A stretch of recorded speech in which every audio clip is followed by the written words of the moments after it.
grammar ayaan ku baranaynaa qaybtan. Waxaa ciwaankanaga ah interrogative pronouns magacyaalada qaab su'aaleedka ah. Interrogative pronouns magacyaalada qaab su'aaleedka.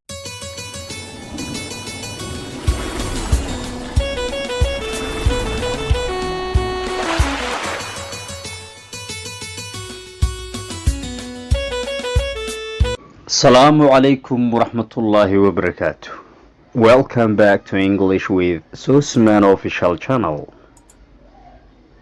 Waa qaybteennii grammarka ahayd, waa qaybteennii naxwaha ee ugu muhiimsan barashada luqadda sidan hore u sheegay. Interrogative pronouns magacyaalada qaab su'aaleedka ah.